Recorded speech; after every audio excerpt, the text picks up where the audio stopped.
Hello everyone, gua Aston and you're watching Single Origins Podcast. Kali ini tamu kita adalah sosok yang gak asing lagi di skena kopi internasional. Ketertarikannya kepada kopi bermula di Indonesia, namun rasa ingin tahunya membawanya jauh hingga ke Uni Emirat Arab atau UAE.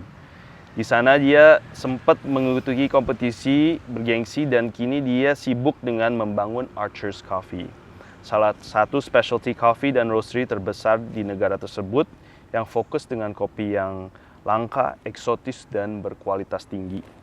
Dari perjalanan awal mengenal kopi hingga membangun brand global, he has so much to share.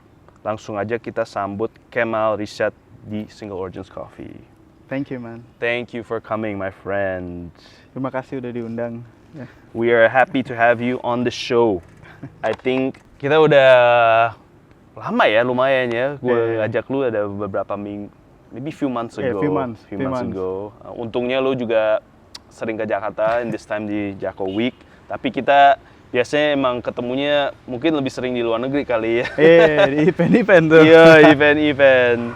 So, I think from so many coffee people lately these days, gue merasa there's a lot of coffee professionals atau barista-barista Indonesia yang merantau ya ke luar negeri for many different reasons.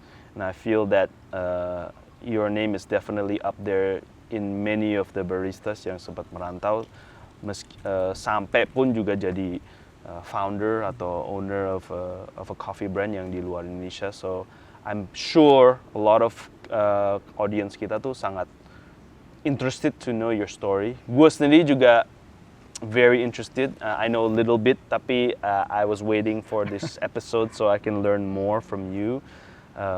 So yeah, looking forward to hear your story. Please start from the beginning, my friend. Sure.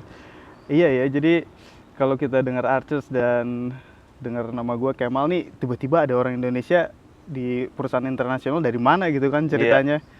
Iya. Jadi cerita itu kita bisa mundur kayak 13 tahunan yang lalu lah. 13 tahunan yang lalu. Sebenarnya gue tuh hobi gue tuh otomotif di awal, ya kan. Gue ngambil sekolah di STM di Bandung. Jadi I really learn about cars and engineering at the time karena kecintaan, dan itu kebawa dari keluarga lah. Dari bokap gitu, ya? Dari bokap gue tuh. Sedikit lebih cepatnya gue lulus, gue sempat jadi mekanik. Kayak gitu, jadi sekitar 8 bulan, setahun lah. Pada ada time, selama jadi mekanik itu kan capek banget bro ya. Jadi kerja jadi mekanik tuh, you really have to be, having good energy. Ya. Gue selalu ngopi. Ya, jadi gue tuh ngopi kayak bisa 5 gelas, bisa 6 gelas sehari. Ya, just to get the energy through the day. Satu hari gue pulang ke Bandung. Karena gue asli dari Bandung. Gue pulang ke Bandung, gue ke supermarket tuh. Gue lihat ada coffee beans. And I thought to myself like, kok ada coffee beans ya? Jadi gue nggak tahu tuh. Jadi sebelumnya lu kalau minum kopi instan, man. Instan, kenceng, kasih gula, minum. Just the energy. Kafein lah ya. Pas gue liat coffee beans, ini menarik nih. Bawa kali ya buat bokap. Buat nunjukin aja gitu. Gue bawa, tunjukin lah ke bokap. Beh, ada nih coffee beans. Terus bapak, iya emang coffee beans tuh malah lebih enak, dia bilang. Doi punya grinder antik. Dikeluarin. Jadi besi karat Hario kayak gitu. Jadul parah. Digiling tuh. Jadi kopi komersial, cukup komersial. Cuman whole beans lah. Digiling, diseduh. Gue bilang, anjir ini enak ya. Ini lebih enak dari yang gue minum. Dari situlah gue tertarik.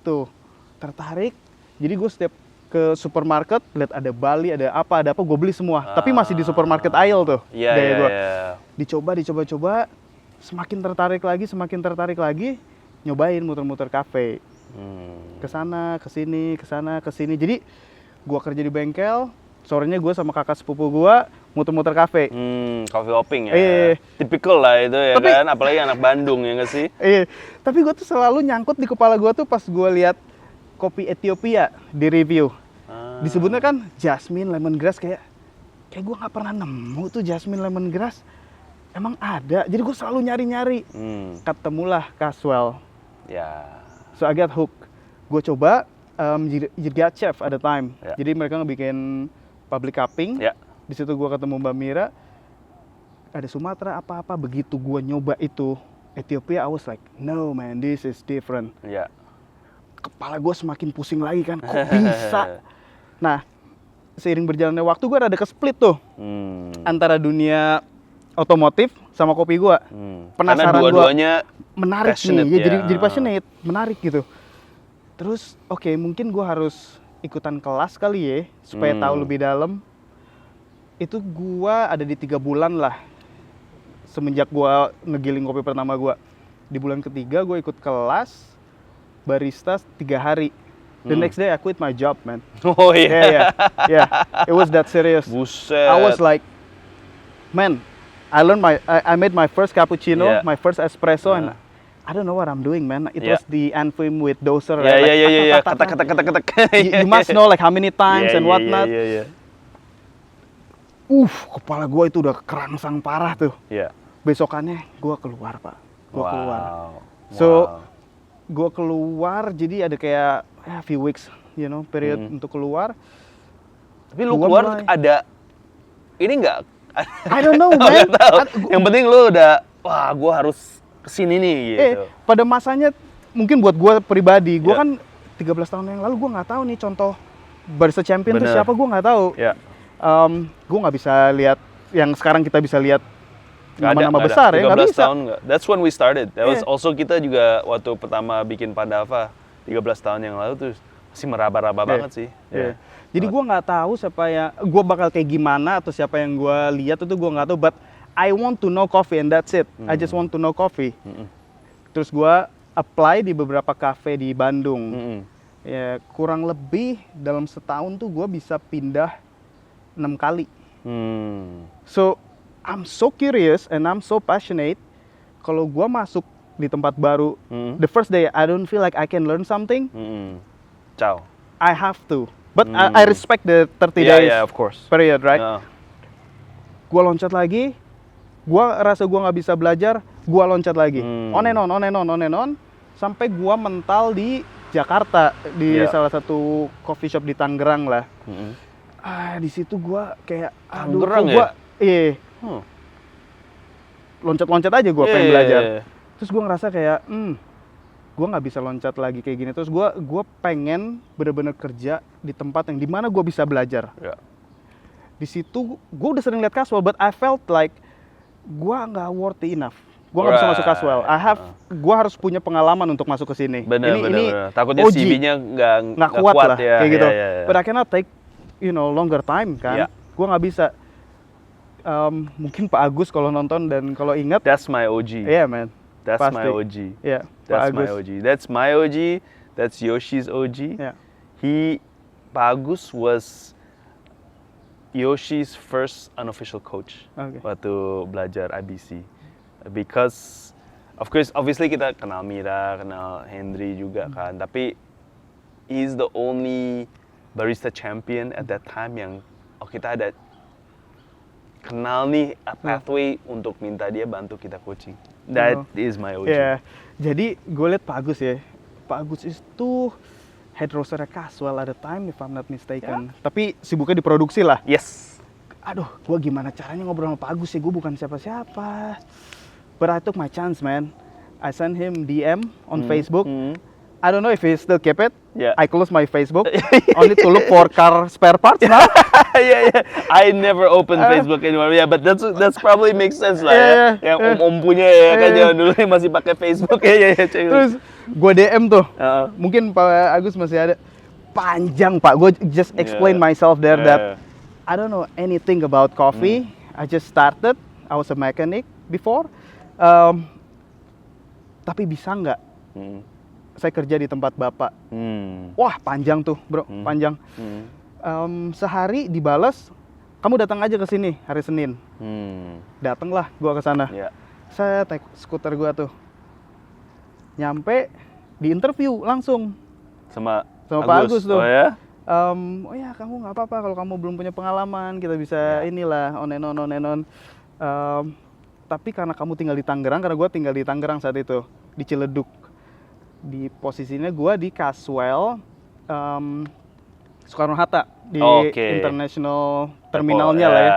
Kayak gitu. Jadi ada Caswell tuh ada semacam booth kecilnya, kayak gitu. Jadi akses gue cepat lah.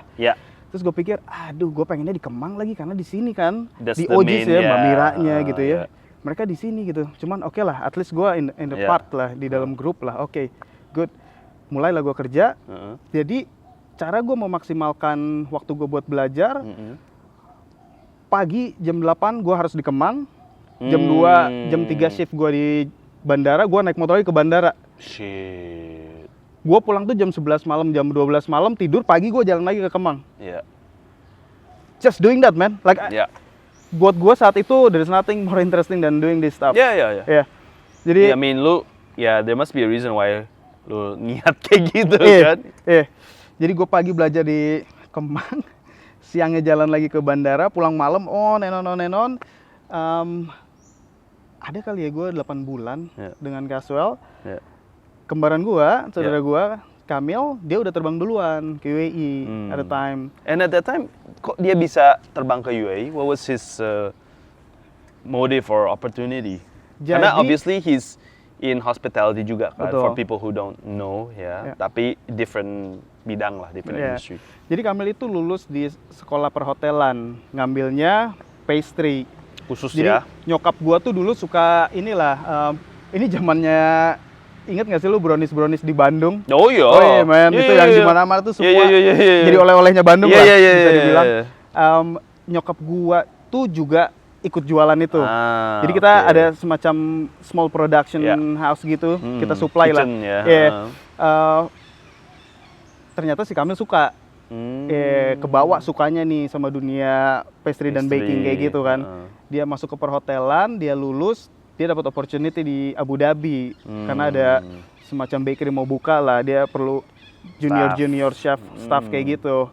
Terus ada time kita tuh, Kamil itu di umur 19 tahunan, and then he left first, I think about 8 months or a year after that, he told me that, hey, there's an opportunity karena bakery di mana gua kerja ini mau bikin coffee shop, dan lu kan kayaknya ngerti nih coffee, tertarik nggak? Terus gua mikir kayak, oke, gua 20, maybe I can just give like a year or two, you know. Coba ya kan. Gua umur 22 balik lagi, kalau kalau nggak suka kan kayaknya aman lah, kayak gitu. Terbang lah gua. Nyampe sana, oh man, I hate it, man, every second of it. I hate it every second of it. It was, gak ada specialty itu, gak ada. Masih komersial. Kita ngomong komersial, which is somehow okay for me because at least I still can handle an espresso machine that I can still learn doing stuff, right, like latte art or whatnot. Tapi untuk berkembang ini susah. Berkembang itu sangat susah. Tapi itu gara marketnya masih very early. Very early. Very early at the time. Ada yang semi specialty tapi nggak specialty kayak gitu. Jadinya susah gitu. Apalagi gue yang udah ke exposure kopi-kopi oke di Caswell, kita ngerosting sendiri dan lain-lain gitu ya. Gue ngerasanya kayak, man, this gonna be bad, dude, because gue ngebuang 1-2 tahun gue di sini nih, gitu kan. It was quite chaotic actually in my mind, but karena gue ada background sedikit tentang mesin, so I made my own roasting machine from popcorn roaster. So I sort of modified the stuff, jadi gue bisa kayak atur panasnya, dinginnya. Gue minta tolong Mbak Mira kirimin green beans dari Indo, kayak 1 kilo, 2 kilo. Kalau nggak gue order dari luar 1 kilo, 2 kilo. So di dalam apartemen gue kecil itu gue ngerosting juga. Serius, di kamar, Jadi gue tuh tinggal kayak 2-3 orang gitu ya. Berasap kadang. Iya pastilah. Mereka balik kerja, Mal, kamarnya berasap, Mal. Gue bilang, gue baru ngerosting gitu ya, 100 gram, 200 gram. Kayak gitu. Terus baunya lah ya, you know lah, roastery. Terus gue beli kayak grinder kecil kayak gitu ya. Jadi kabinet kamar gue gitu ya, buat baju-baju gue tuh isinya siphon, Chemex, Aeropress. It was that, man. Karena gue nggak terima, I couldn't learn, bro. Gue nggak bisa, gue nggak terima. Gue harus cari jalan gue sendiri kayak gitu. Akhirnya gue belajar dari situ. Oke, gue belajar ngeroast. Well, it's not optimum. Dong, ya, otodidak. Nggak optimal tentunya, tapi I just wanted to selalu belajar lah gitu ya, selalu bereksperimen belajar, gitu cari kan. tahu, ya, Betul. trial and error lah ya. Ya. Nah, gue tuh mencoba memperkenalkan kopi-kopi specialty ini cukup lucu juga sih sebenarnya ke manajer gue di saat itu. Kayak, hey, tahu nggak sih sebenarnya ada specialty coffee namanya, cuman mereka nggak lama, gue nggak ngerti kayak gini-gini. Satu hari gue punya klien, dia orang dari Dublin. Terus gue bilang, tahu nggak lu? Bule. Di Dublin tuh ada coffee shop terkenal, 3FA tentu. Terus dia bilang, ya gue tahu. 3FA, Pulanglah dia. Dia balik lagi, dia bawa 2 bungkus. Yeah. Gua kenalin lah ke manajer gue ini. Nih, ini nih, cobain deh. Nggak ada yang mau juga. I was like, man, this is gonna be tough. Yeah. Nah, singkat cerita, gue beres 2 tahun di cafe itu. Gue udah dilema tuh di pikiran gue, di Kontrak perasaan lu gue. udah selesai. Terus lu kayak, what am I gonna do? Gue mau pulang. Tapi ada tuh kayak Barista Championship tapi masih awal banget lah, masih awal. Jadi orang-orang compete tuh masih awal banget lah ya, masih sangat awal. Gue selalu datang ke event, gue selalu coba cek, oke, ada nggak sih specialty yang mau berdiri gitu ya, atau menarik gitu ya untuk gue join. Di saat itu ada, cuman masih terlalu muda, jadi gue selalu lempar CV gue, selalu ditolak. It is way too early buat ownernya. Jadi owner tuh terinspirasi sama gaya-gaya di Melbourne lah, pengen bikin semacam roastery dan coffee shopnya di sini. But it was too early, so he handle and manage everything by himself at the time, because it is still possible. Si kecil ya. Ya, terus gue rasa oke deh, kalau misalkan kayak gitu mungkin gue harus balik kali ya. Gue balik, and then itu tahun berapa? 2000 15, 16? 14 kali 14 ya? Iya, 13, 14 kali ya. Nah, udah kayak gitu, mungkin gua harus balik. But I know where they are, right? The shop. Terus gua kabarin, hey, I'm going home for good. Tapi gue bisa nggak sih mampir ke tempat lu? I just want to grab some coffee. Buat oleh-oleh. Gitu, buat oleh-oleh. Gue di Abu Dhabi, tempat dia di Dubai. Gue jalan ke Dubai, oke, main aja ke kantor. Gue main ke kantor dia, mesinnya, keren-keren tuh. Gue udah yang, seru nih, seru sebenarnya. Cuman it's too early. Gue duduk, gue order kopi gue, berapa bag. Terus tiba-tiba, Mal, lu duduk situ deh. Lu ngobrol sama orang itu. Terus gue bilang, oke. Itu ownernya Ownernya dari. Dia suruh lu duduk di ngobrol sama nih orang gitu kan. Oke, terus gue duduk ngobrol. Kok nanyanya kayak interview ya? Nanyanya kok kayak interview. Terus tiba-tiba nge-slide ini gaji gitu ya. Terus gue, man, this is 3 times my salary. Of course I will say yes, and it is the specialty I'm looking for ya, the place. Orang itu adalah Fred. Itu Fred. Serius, man. It was that. Oh, wow. So on my last day, I already got my ticket. I was supposed to fly that night. Gitu ya. Gue cuma mau ngambil kopi, gue pulang just for a gift gitu ya. Gue dapat interview dan Fred bilang, I'm the manager of the place. Kalau lu tertarik, lu tunggu kita 6 bulan. Oke, lu pulang nggak apa-apa. Tapi lu tunggu 6 bulan karena roasternya masih dibangun lah, coffee shopnya masih mau dibangun kayak gitu. Ya, terus oke, gue bilang Fred nggak apa-apa, gue balik deh. Gue balik.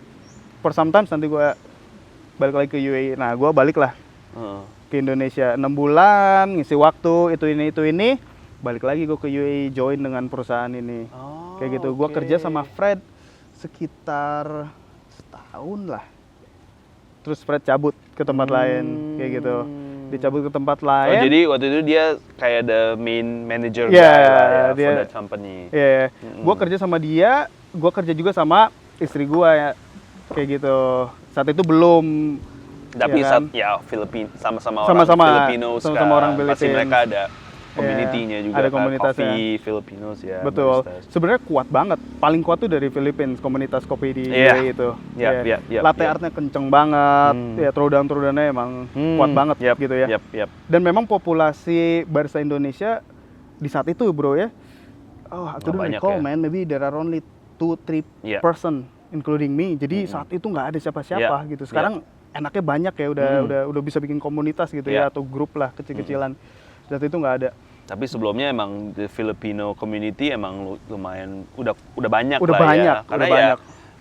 ya buat people maybe nggak tahu juga kan kalau di Filipina kan Inggris itu kayak almost mother tongue lah ya Betul. setelah Tagalog ya kan. Betul. Tapi Inggris ya mungkin karena dulu pernah dijajah sama Amerika kan emang sistem bahasa Inggris tuh emang diajarin di school. Jadi ya mereka terbiasa dengan merantau karena Betul. bahasa Inggris mereka emang udah bagus. Iya. Jadi di negara-negara yang language is a barrier, di mereka ada bahasa Inggris ya gampang. Udah buat gampang mereka. banget.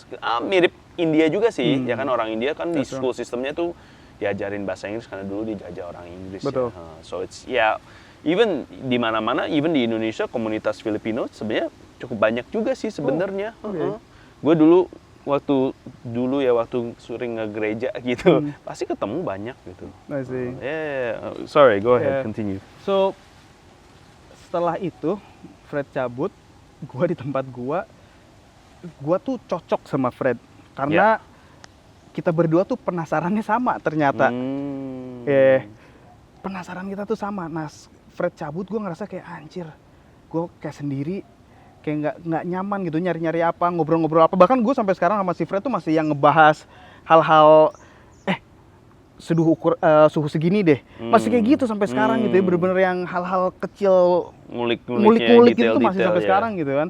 Gue merasa nggak ada lagi tandeman di saat itu, terus gue decide juga keluar lah dari tempat gue kayak gitu. Akhirnya gue loncat, ada 2 kafe lah di saat itu dimana gue loncat-loncat sampai akhirnya fast forward kita ngomong 6 tahun ya. Fast forward 6 tahun, gua ketemu Fred dia dalam posisi ngabisin kontrak dia juga. Ketemu terus kita ngobrol, Mal, kayak kita udah lama ya kayak gini. Dia pun merasa kurang puas dengan apa yang UAE punya saat itu. Akhirnya terbesit lah, kenapa ya kita nggak bisa bawa kopi-kopi yang higher end gitu ya. Belum ada tuh yang ngisi, dan kita curious banget. Man, ada time waktu kita dapat geisha, our first geisha, it was lamas terus, I believe. Kita kayak dapat 11 gram portion gitu kan. Kita tuh kayak ngobrol dulu nih, ini ikenya settingnya grindnya berapa ya, bersihin dulu ya. Itu sampai kayak gitu bro, kita bongkar, kita cuci, bersihin. Airnya ini bener nggak ya, airnya ya. Bener-bener kayak gitu ya, karena nggak gampang ngambil kopi enak dulu, nggak banyak gitu ya. Terus dari situ dan berkelanjutan kita ngerasa perlu nih ada yang bawa bener-bener top end-nya. Akhirnya terbesit lah untuk ngebuka Archers kayak gitu. Jadi founding fathers-nya itu lu, Fred, ada Dave. Ya, Dave itu dia dari Filipina juga. Jadi komunitas lah pada saatnya. Komunitas kopi kita tuh selalu berputar dengan orang-orang yang more or less sama. Termasuk Fred dan Dave ini kayak gitu. Dave itu dia passionate dengan edukasi. Jadi dia yang nge-handle academy di Archers. SEAQ-nya itu semua sama Dave. Wah, passionate parah sih dia sama academy. Jadinya kita ngerasa oke, ini kita klop banget nih.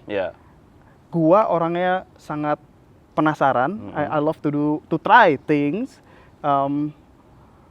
Fred itu suka juga, tapi dia juga suka operational, juga managing juga.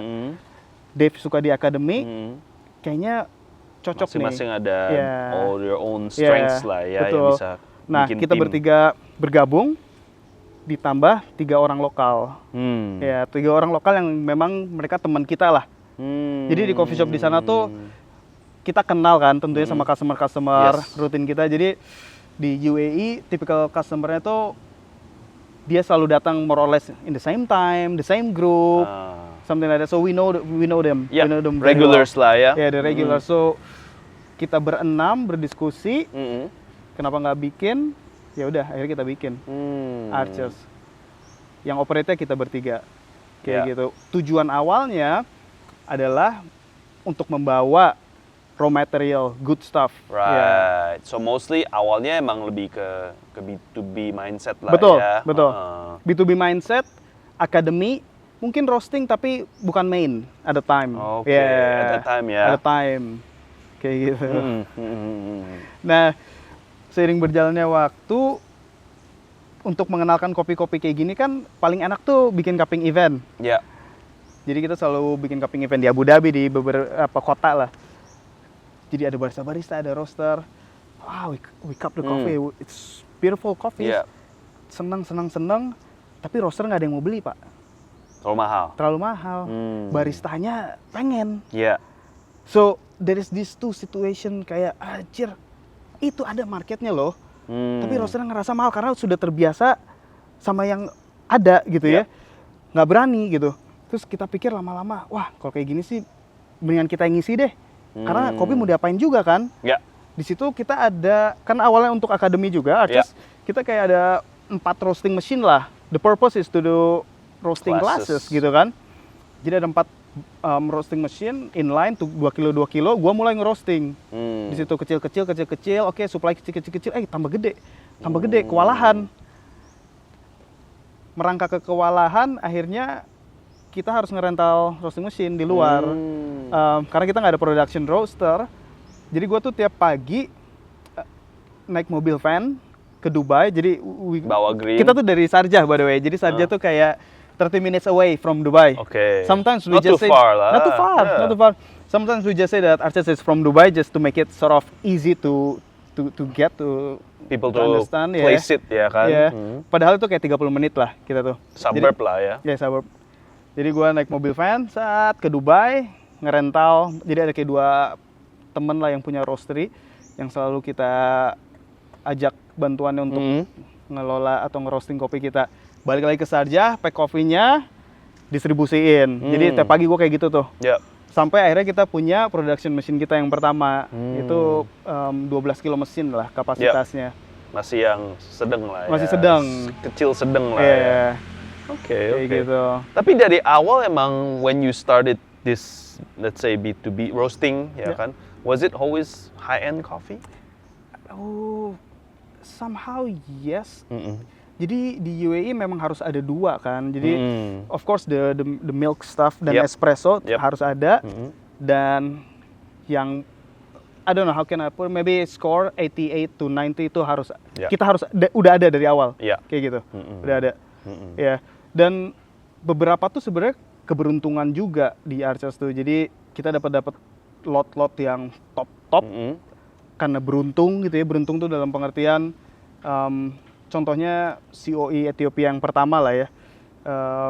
Itu di Sidama. Kita dapat sampelnya kita lihat kok bijinya kecil banget ya. Ini kayaknya nggak bener apa gimana nih gitu ya. Terus kita dismiss aja, nggak di-roast gitu ya. Tapi produsennya tuh selalu nanya, udah dicoba belum? Akhirnya kita paksain coba. Pas cobain, anjir ini enak banget. That happens more often than you think. Happens with us too. Jadi gue lagi ngomongin Hamaso, man. Dari Hamaso Village. Wah, enak banget. Yaudahlah, kita ambil. Si Fred decide untuk ngambil apapun yang tersisa gitu. Jadi itu sekitar 2 ton lah. Dibawa lah 2 ton. Nggak taunya lot yang sama menang COE pertama di Ethiopia. Hoki.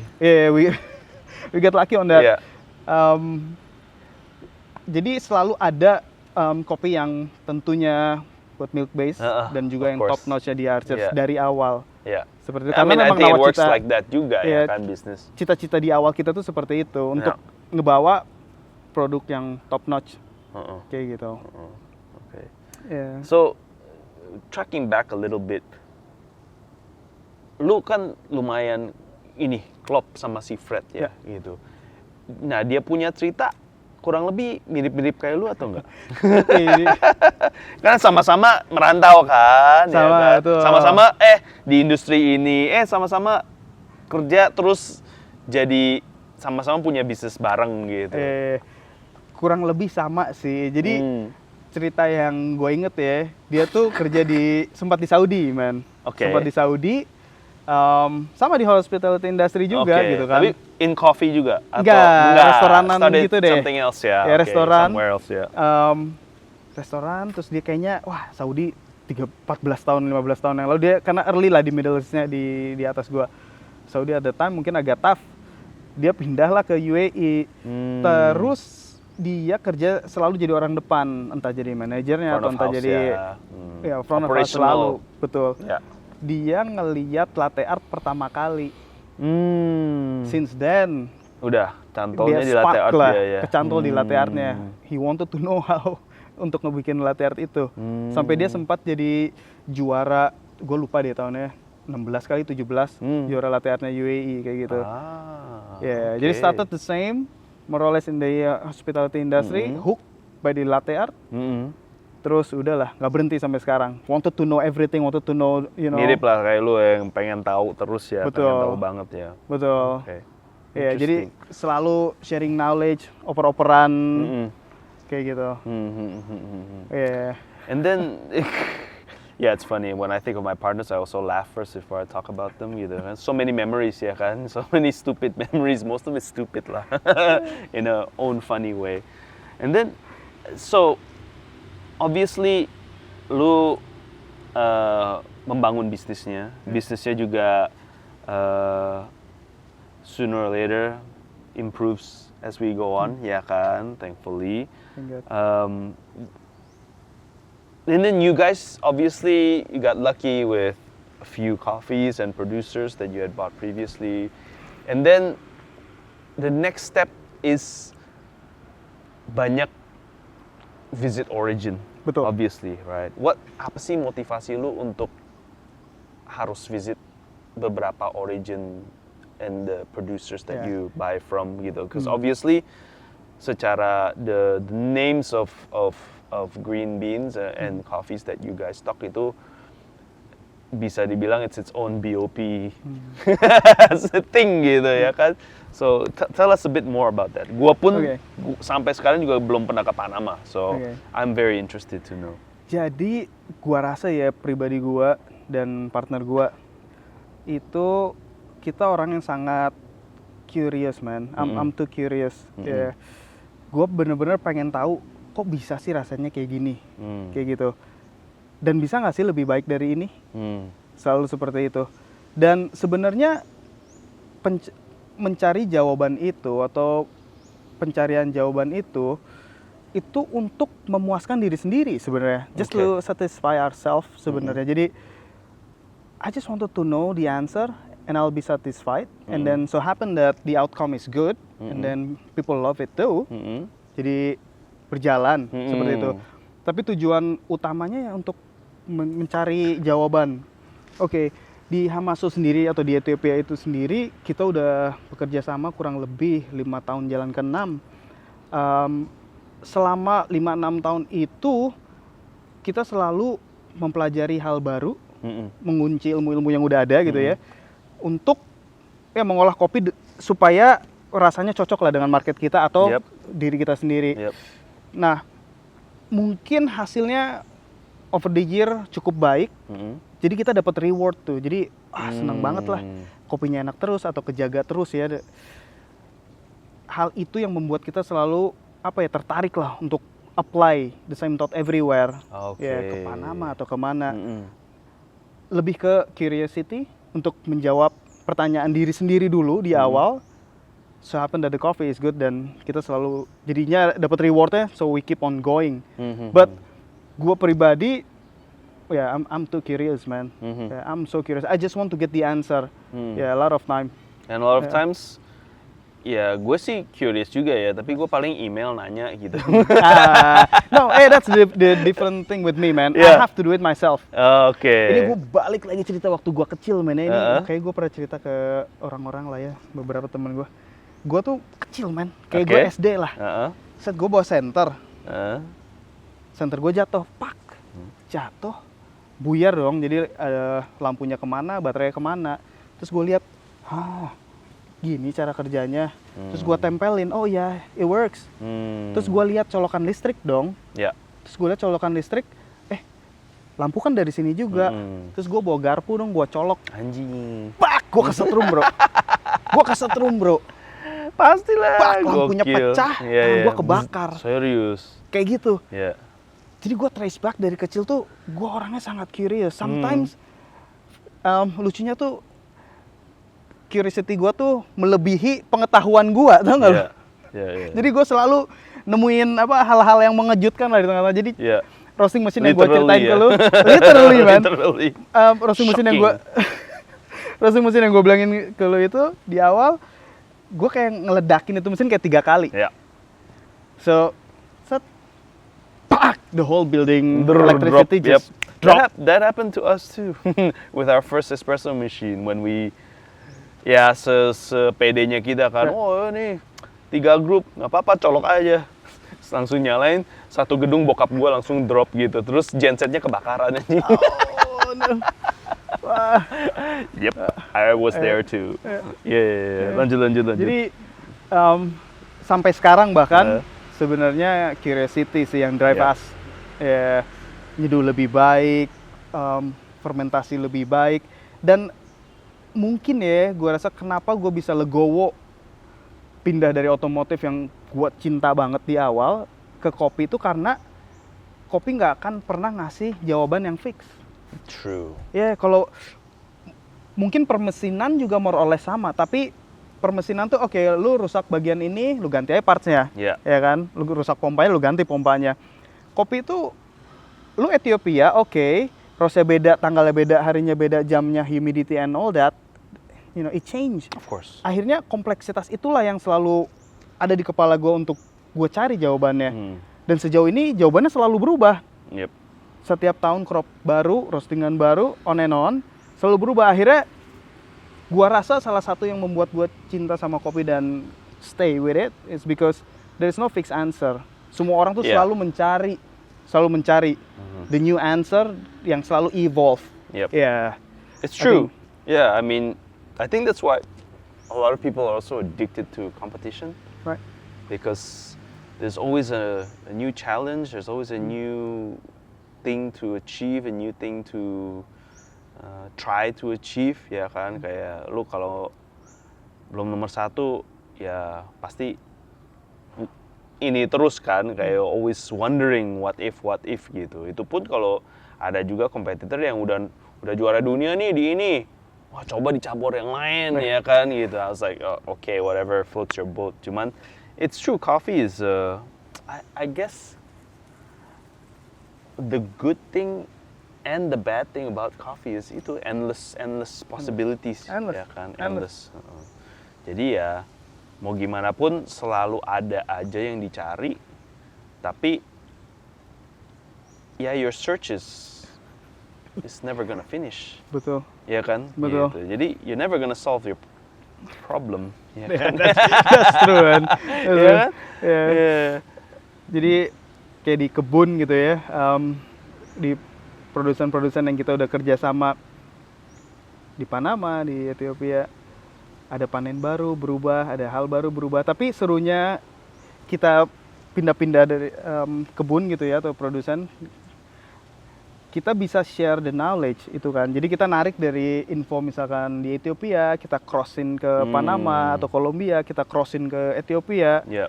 Dan mereka ini juga ya sangat antusias gitu ya untuk oh iya emang di Ethiopia kayak gitu, bahkan sampai kita berhasil ngebawa grup-grup produsen Ethiopia, we convince them untuk visit Panama dan berbalik arah gitu ya. Yeah.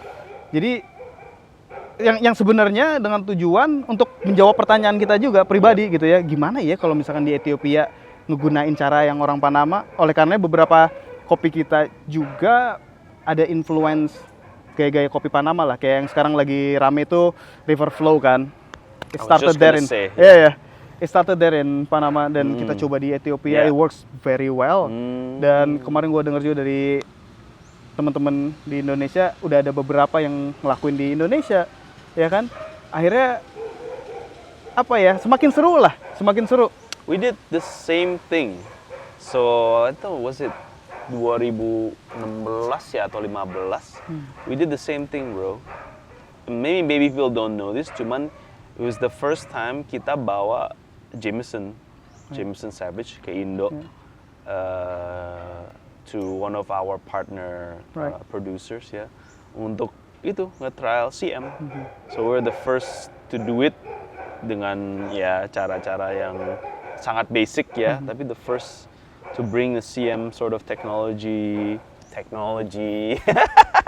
Here di Indo juga. And now everybody, ya Yeah. kan? Everybody is putting their coffees in barrels and putting yeast and bacteria inside gitu. Tapi yeah, it's I think before the podcast kita sempat ngobrol soal komunitas specialty ya, Yeah. yang dimana kalau kita perbandingin sama komunitas yang lain mungkin ya, mungkin di kuliner atau ya yang lain, ya kita cukup open ya kan. Kalau gue sih dari pengalaman gue tuh lebih ke di cafe atau retail atau dari sisi brands and roasters, ya kita cukup open lah ya, kita sangat membuka namanya sharing knowledge, experience gitu, mungkin which is very different in other industries ya kan.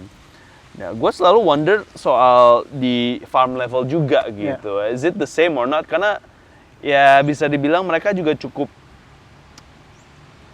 pasti lebih banyak lah secret mereka nggak sih, ya kan? Karena itu kan nggak bisa dipungkiri, memang ada beberapa yang ditutupi. Iya, dan emang mereka juga nggak segampang kita kan beli green terus kita nge-roast ya kan, dengan mungkin mesin yang sama atau mirip dan lainnya. Kalau mereka kan ada soil gitu, ada terroir yang nggak selalu bisa di copy lah ya kan. Misalnya terroir di Kolombia sama di Ethiopia aja kan pasti sangat berbeda ya kan dengan Mother Nature ya kan.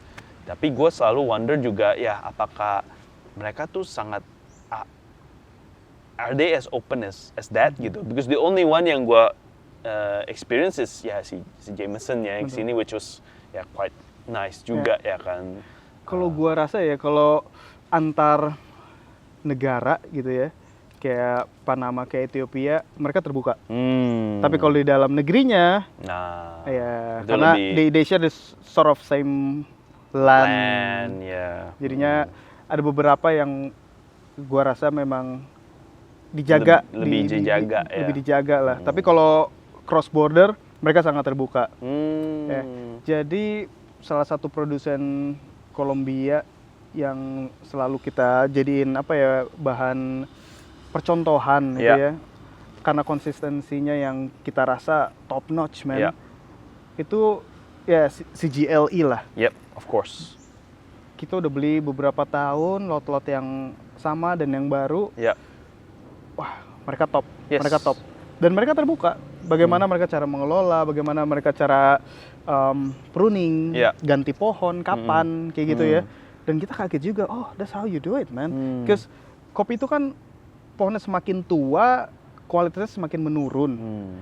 Umurnya beda-beda antara pohon dan lain-lain, tentunya gue nggak tahu. But the trajectory is almost the same. Semakin tua di angka tertentu, ya udah pasti declining. Drop ya. Nah, CGLE itu dia punya semacam cara untuk menanggulangi itu dengan cara mereka punya 7 atau 8 plot yang di berapa tahun mereka akan ganti pohon atau prune gitu ya. Jadi akan selalu dapat pohon-pohon yang umurnya tuh optimal. Kan informasi seperti ini kan mahal. Mahal dari sisi waktu nggak sih, ya kan, dan experience ya kan. That's true. Ya. Ini yang suka kita gembor-gemborin ya kalau kita ke kebun-kebun di dalam negeri, di Indonesia ya maksud gua, atau Ethiopia, bahkan di Panama. Jadi recently Jose Abu Coffee, shout out to the team, dia baru prune berapa hektar ya dari kebunnya gara-gara kita berhasil nge-convince dia. Well, kita masih belum tahu. Of course. We still hope that dia berhasil. Tapi itulah penasarannya kita, juga info-info yang kita pengen dapat jawabannya gitu ya. Dan like-minded people yang juga willing to do it, kayak Jose gitu ya, itu kan luar biasa. Atau orang-orang Ethiopia yang mereka mendengar, mereka mau coba river flow, karena pengerjaan river flow itu juga nggak main-main kan. Mereka tuh bikin kayak metal cage, kopinya direndam, ditimpa metal cage. Oh, it's a lot of labor work gitu ya. It was good. Orang-orang like-minded people lagi ya, yang mau bekerja sama, mau terbuka, yang akhirnya bisa improve kopi bareng gitu ya. Supaya kita bisa dapat quality yang baik, konsisten, juga dengan kuantitas. Of course. Karena seiring berjalannya waktu, Arches alhamdulillah semakin besar. Yeah. Kita ngerasa, gue baru sadar banget ya bro, good coffee is very less, man. Very less. Like top coffees are very less. Pengalaman pertama gue ke Panama kemarin ini, I just realized that there are coffee that is super outstanding and it is only a kilo, 2 kilo, Super 500 micro lot, grams, bro. 10 10 kilo, 7 kilo kayak gitu ya, kayak gimana ya cara nge-push ini? Gimana cara supaya kita bisa lebih banyak, supaya orang tuh bisa nyobain gitu. Di Arches sendiri atau di Middle East sendiri, Arches itu menjadi roastery mungkin top 2 atau top 3 yang bisa nge-push quantity dan quality bersamaan. Yep.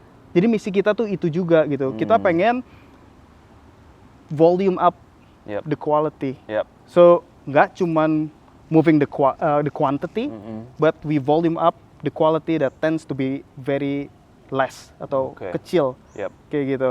Dan itu susahnya ampun-ampunan sih. Susahnya ampun-ampunan. Trying to push, let's say, Hamaso to few more containers with the same quality, itu tough. Tough. Bukan hanya karena sudah banyak washing station di sekitarannya dan lain-lain dan namanya sudah terkenal di daerahnya. Yep. Ada di beberapa daerah atau negara di mana kita rasa ada hal yang jomplang ya. Jomplang itu contoh di Ethiopia, washing station itu belum tentu punya kebun. Of course. Ya kan? Yep. Jadi yang punya kebun mereka jual cerinya ke yang punya washing station kayak gitu ya, prosesor. Nah, permasalahannya itu ini sedikit gua ya komplain. Kayaknya kita tuh kurang menaruh energi atau energi yang kita taruh tuh kurang besar untuk mengoptimalkan perkebunan kopi. Mesin-mesin udah sangat advance, dari mesin roasting, espresso dan lain-lain. Tapi kalau kita balik ke kebun, masih hanya prehistorik nggak sih? Betul, iya betul. Sih? Di Ethiopia lebih lagi gitu kan. Iya. Jadi gue tuh mikir kayak, man, I wanted to menyelamatkan bisnis gue pribadi gitu ya, bisnis kita, bisnis gue sendiri. But then kalau kebunnya sendiri nggak ada yang naruh energi sebesar orang-orang yang naruh energi di permesinan, what is the point? Kayaknya kita harus naruh energi yang sama atau bahkan lebih besar deh di kebun gitu ya. Tapi gue bukan agronomis. Jadi apa yang kita lakukan kemarin itu, tim kita produsen kita dari Ethiopia, Daya Bensa, mereka ngirim top 15 manajemen mereka ke Arches. Jadi dari top-topnya lah, dari foundersnya semua sampai orang yang nge-handle kebunnya. Untuk benar-benar ngedengar masukan kita selama 6 tahun ini, gitu kan. So, they did well di processing, di milling dan lain-lain. Cuman balik lagi, di slide gue terakhir, presentasi gue terakhir itu, yang ngejagain pohon siapa? Yang nge-handle tanah siapa? Nobody. Di situ kita bangun juga ya bersama-sama kayak, that's true man. Nggak ada tuh yang nontonin pohon kopi tingginya segimana, motongnya segimana, udah berapa umurnya, tanahnya kayak gimana. What we know is just ada buah kita tarik, kita lempar, terus kita proses gitu ya. Jadinya. Tapi emang itu yang paling susah bro. Oh, that's the toughest. Because it's the most fruitless job description, ya kan? Karena ya itu satu paling labor intensif dan satu yang paling bisa dibilang nggak perlu skill set spesifik, ya kan? Kayak you don't need to go to school for that gitu. Jadi at the end of the day, how much you gonna pay somebody to do that sih? Ya kan gitu. Kecuali it's your own thing and you manage 100%, ya kan. Tapi ya even most of the time, what happens is it's not your land juga, ya kan gitu. It's the farmer, and then the farmer, ya itu vicious cycle of poverty nggak sih? Selalu always like that gitu. Mereka mau maju tapi pasti ada financial restrictions to do so, ya kan? And everything is so labor intensive. Maybe one of the keys in the future ya, maybe has to do melibat some sort of technology mungkin. Yeah, that's Ya true. kan? Yeah. To make It could help. Karena Big time. iya, karena the land is vast, ya Yeah. kan. Lu nggak bisa sehari Yeah. selesai semua. Lu Benar. juga nggak bisa nge-track kayak satu-satu pohonnya. No. Lu nggak bisa ngetes juga setiap berapa hari, karena lu panen paling cuma sekali dua kali setahun, depending on where you are, ya kan. Betul. Jadi ya, most people emang wait just for that, Yeah. ya kan. Yeah. Throughout the rest of the year ya udah, just let it That's true. grow, ya kan. Yeah. Jadi di saat itu yang gua bisa lakuin sih ya just to raise the concern, man. I mean, gua bukan agronomis, but try to look for one, Yes. guys. In a way. Right. Yeah.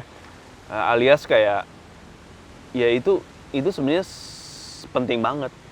It's just a matter of like who wants to spend their resources there, ya That's right. kan. Whether is it the farmer, is it the processor, is it the roaster, is it the cafe, ya kan. It's all campur adul ya nggak That's sih? true. I mean, kayak kita di Arches, gue selalu bilang kita itu sekarang besarnya di roastery. Yes. Jadi kita coba fokus di job desk-nya masing-masing. Of course. Sebagai roastery, tugas kita adalah membawa raw material yang kita percaya dan kita pengen jual. Konsistensi di roasting dan of course Olahin after secara sales dan maksimal, lain-lain, yep. betul. Job desk di cafe beda lagi. Yes. Job desk cafe itu beda, job desk processor itu beda. Ya balik lagi tuh, job desk kebun siapa yang megang Ya. dan apa. Ya. Ya I think itu harus segera sih, karena itu backbone kita. Ya, Ya. bener-bener. Ya. I mean, Sejauh ini gue cuma bisa raise the concern aja sih. yeah, I understand. And it's like a third world problem nggak sih? Iya nggak sih? Kayak almost every coffee growing producer country or farms itu di countries yang developing atau less developed. Ya kan? Jadi mau gimana pun juga you always face this sort of issue or problem and there's no right or wrong solution or answer, ya kan? Ya, the only one yang menurut gue yang is capable of doing something like this is already been it's already been done, which is in Panama, Yes. right? Yeah. Karena ya it's a small country, so the country also has a very few things the economy is dependent on, and one of them is obviously coffee, and then yeah, the families there kan juga not your typical farmers lah ya. They're like families yang ya punya, ya kan. So they're willing to spend and willing to nurture their land and their farm because they know financial gains-nya juga cukup besar lah, ya kan. Market yang paling kritis gitu ya untuk kopi kita tuh sebenarnya di China. Oh. Man, they are so detail gitu ya. Sangat detail dan sangat curious juga. Secara general, saking pertanyaannya juga bagus, menarik gitu ya, spark my curiosity also that question. Mereka membuat gua tertantang, bisa dibilang ya. Itu terjadi ke gua dan Fred sebenarnya. Jadi setiap kita kirim kopi, mereka ngasih feedback, terus kayak ininya gini. And I'm like, dude, mesin kita tuh udah otomasi ya, majority. Kopi kita tuh udah selalu di dalam ruangan dingin. Adalah komplain atau apa, menarik aja. They always keep us awake, honestly. Ya, jadi ada dominonya ternyata kan. Jadi konsumernya ke kita ngerasa, okay, I don't want to let down these guys. Mereka suka kopi kita, mereka nyaman. Gua ketok pintu di belakang gua, kayak gitu. So hal itu sih yang ngebuat kita selalu tertantang dan selalu mencari lah. I think it's very interesting. You're still looking for that consistency, tau nggak gitu? That answer that will never be answered. Menurut gua. karena buat gue tuh kayak, I mean I've been in this industry long enough dan gue juga udah apa ya, gue sendiri udah terima. Gue udah terima kayak from year to year the coffee will never be the same. Oke. Karena menurut gue there's so many variable yang nggak bisa dikontrol. Ya. Dari hulu sampai hilir gitu. Variabelnya banyak banget bro. Kayak aduh, gue tuang kettle-nya aja 1 senti di atas di bawah tuh bisa rasanya beda gitu. Apalagi nih orang mau pick cherry yang warnanya merah ini atau merah itu ya kan. Like oh my god, like you know, I admire it, but I'm like man that's crazy. Like gue tuh effortnya sih kayak that would be like life consuming, you know. Man. Gokil. Gua tuh ya kalau nyeduh kayak tadi tuh ya kita nyeduh bisa lebih manis nggak ya? Iya. Kayak gitu tuh di kepala Bisa gua aja. tuh. Bisa kali ya kalau misalkan gua giling diemin dulu bentar atau gua ape suhunya ape ya. Yeah. And I wanted to find that answer for my own pleasure. Iya. Gue pengen satisfy myself first. Iya.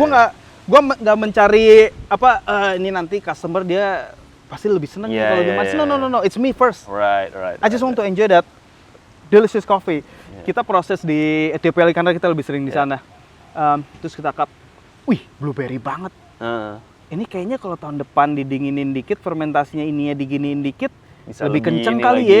Ya. So gue tuh selalu hopeful di kopi, selalu hopeful untuk mencari yang lebih baik, minum yang lebih baik for my own sake. At the beginning. Dan turns out orang-orang juga seneng kayak gitu. But yang lu bilang kayak ada sisi apa? Gue ya udahlah, kopi akan selalu berubah. But we always try. Oke, perubahannya akan selalu mengarah ke yang lebih baik over time. Jangan sampai dia mundur. Kayak gitu. I mean, I admire it. I mean, I feel like we're the same, cuman lu lebih positive thinking aja daripada gue. Well, which is good, right? Yeah, which is good. Gitu. I mean, I admire that. I really do. Karena ya, for me it's like one is like okay we have a roastery, terus two kita banyak cafe ya kan, terus kita banyak barista, terus we buy coffee from not many different producers tapi lumayan lah ya. Jadi kayak dalam sisi gua tuh gua selalu mikir kayak it's never gonna be the same. Karena gua selalu rasa juga year after year juga the coffee changes gitu.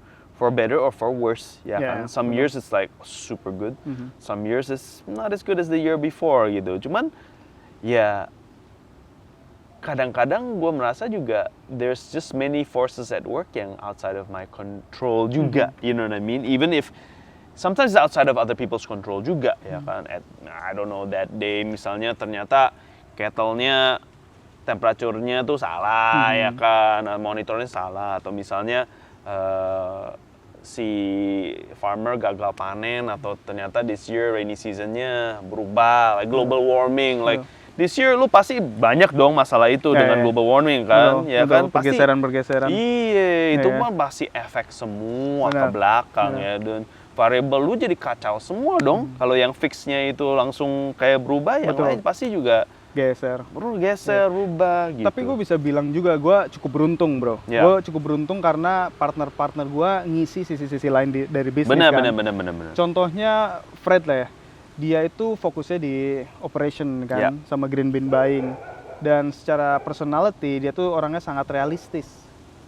Kayak gue dong. Sangat realistis. Jadi ada ininya lah ya. Gua tuh malah yang berbalik. Gua unrealistic banget orang. Gua SD gue kesetrum kok, saking gue penasaran gitu ya. So kenapa ya pakai garpu ya? At the time I don't know that it will shock me though. Terus setiap kali ketemu garpu ini nggak trauma nggak? Gue masih inget sampai sekarang gitu, bener-bener di kepala gue gitu kan. Pastilah. Jadi gue tuh kanan banget. Fred tuh gini nih. Good. Dave juga dia lurus lah gitu ya. Jadi kadang ide-ide liar tuh keluarnya dari gua tapi dilempengin dulu deh mau dikit nih itu. Kayak contoh lah produk yang A-Rate lah ya di kantor yang gua buat itu kan di kantor pertama yang sebenarnya ada Regis. Ketika gua buat itu just to satisfy myself, man. It wasn't about selling it at all. Produk itu udah diciptain berapa tahun sebelum kita rilis bahkan. because gue udah dapet answernya, gue Yeah. udah dapet jawabannya, gue nggak perlu jual. Yeah, Di kepala gue, yeah. I'm on something new, I'm on the next one, Yeah, kan? yeah, yeah. Kayak gitu. Akhirnya gue punya keberuntungan itulah, bisa dibilang di tim kita ini. Ada ya. balance kan. Ada balance-nya, Yeah. ada balance-nya. Sama Dan- kok di tempat gue juga. Yeah. Cuman different things ya. Different Tapi jadi ya we like to acknowledge them as like strengths of weakness. Kita saling menutupi. Ya kan. Yeah. Ya Yanto kayak gini, Yosi kayak gini, gue kayak gini, ya kita saling menutupi our strengths and weaknesses. Makanya kita tuh jarang sebenarnya sekarang ya kerja bareng anymore. Pokoknya kerjaan lu ini, kerjaan gue ini, kerjaan gue ini, kita saling percaya, ya udah jalan gitu. Itu yang terjadi juga di Ya. artis sih sebenarnya. Banyak. Jadi, I'm doing my own things. Yes. Ya. Ya ngumpul once in a while ngumpul ya, to Ngumpul. update things like that. Cuman nggak sampai udah nggak kerja bareng lagi, kayak setiap hari kita ngumpul di cafe, kita ngobrol tuh udah nggak, almost never lah. Like it's like lucky if we meet each other bener-bener all three of us tuh like once a month gitu, Iya. udah jarang banget. Tapi ya masing-masing tuh masih ada kepercayaannya, ada trustnya, ada visionnya, masih ada spirit of waktu we opened our first cafe. You know what I mean? Cuman Yeah. it's just changed and evolved, but the trust has not changed or withered, and the mission is still there. Gitu. We're still on the same page meskipun we've all changed, we've all evolved and learned and grown. Tapi yeah, the trust is still there, and that's really important menurut gua. And a lot of people selalu nanya gue juga kayak, oh kok CG bisa sampai gini atau kayak gini or whatever, and I'm like, the number one answer that I always say is always it's because I have great partners gitu. My team, my founding fathers, partners tuh ya kita semua emang we trust each other and kita saling bisa work together yang cover each other's strengths and weaknesses gitu. So if you have that, then that's very special. Yeah. And that's something dan harus tetap di nurture dan harus tetap di maintain dan di grow collectively, karena there's been so many stories and instances where it's the other way around. Iya. Ya kan, banyak banget. That's And right. that's been the death of many companies and brands and things like that. So ya namanya bisnis juga pasti kan naik turun ya. Yeah. Nggak mungkin semua selalu naik gitu. Tapi if you have great partners, great friendships and shared vision, ya menurut gue sih pasti bakal long term sih. Ya. And we all jadi tetap love what we do sebenarnya. Yeah, that's Ya nggak right. sih? That's Kayak right. you do your thing, Yes. he does his thing, and we all like what we do gitu.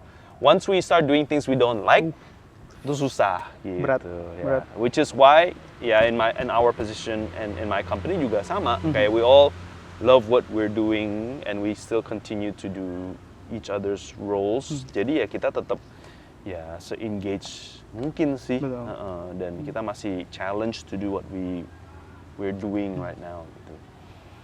So, hey man, thank you so much for all your sharing. It's super Anytime. interesting to learn a lot about Archers, to learn a lot about you.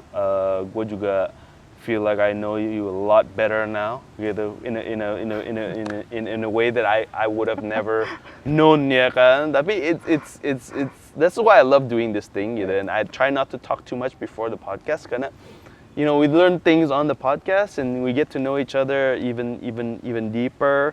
And I feel like more people will get to know who you are and be really interested sama your crazy sense of curiosity and your unlimited positivity gitu, which is fantastic. I think di industri kita butuh toko-toko gitu. Kita butuh curiosity. I think that's something in the specialty coffee industry yang bisa membawa kita selalu maju ke depan gitu. Karena kalau enggak selalu pusingin yang hal-hal yang kecil-kecil terus nggak bakal maju bro. Betul, Gitu. betul, Jadi I think most if not many of our people here juga always proud to see orang Indonesia atau WNI yang bisa build something abroad.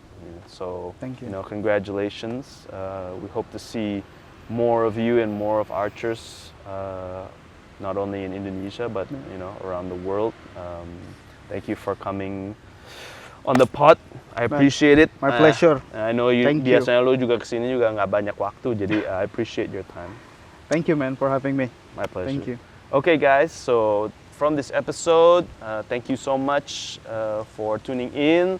Jangan lupa untuk like and subscribe to the channel, and we will see you next in the season finale. Thank you. Thank you.